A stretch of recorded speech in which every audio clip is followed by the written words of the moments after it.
concept of God in Christianity, I would like to clarify a few points.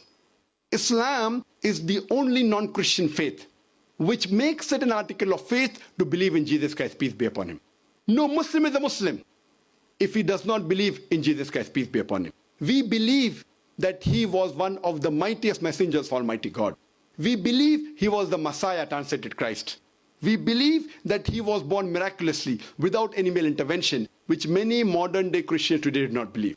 We believe that he gave life to the dead with God's permission. We believe he healed those born blind and lepers with God's permission. The Christians and the Muslims, we are going together. One may ask, then where is the parting of ways? The parting of ways is that many Christians believe, or most of the Christians believe, that Jesus Christ, peace be upon him, he claimed divinity. They believe that he was Almighty God. In fact, if you read the Bible, there is not a single unequivocal statement. There is not a single unambiguous statement in the complete Bible where Jesus Christ, peace be upon him, himself says that I am God, or where he says worship me.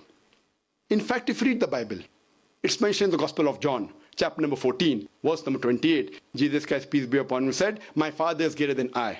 Gospel of John, chapter number 10, verse number 29, my Father is greater than all. Gospel of Matthew, chapter number 12, verse number 28, I cast out devils with the Spirit of God. Gospel of Luke, chapter number 11, verse number 20. I with the finger of God cast out devils. Gospel of John, chapter number 5, verse number 30. I can of my own self do nothing. As I hear, I judge, and my judgment is just. For I seek not my will, but the will of my Father. Anyone who says I seek not my will, but the will of Almighty God, he's a Muslim.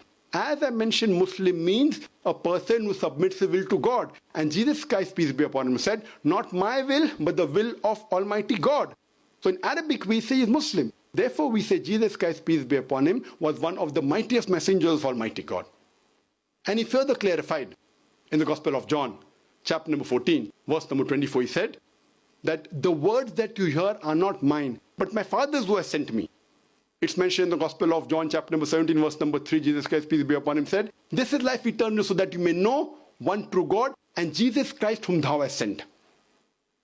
It's clearly mentioned in the book of Acts, chapter number 2, verse number 22. It says, Ye men of Israel, listen to this. Jesus of Nazareth, a man approved of God amongst you by wonders and miracles and signs, which God did by him, and you are witness to it. A man approved of God amongst you by wonders and miracles and signs, which God did by him, and you are witness to it. And when Jesus Christ, peace be upon him, was asked, that which is the first of the commandments, he repeated verbatim what was said by Moses, peace be upon him, earlier. It's mentioned in the Gospel of Mark, chapter number 12, verse number 29. Jesus Christ, peace be upon him, said, Shama Israelu Adna Hainu Adna Ichad, which means, hear, O Israel, the Lord, our God, is one Lord.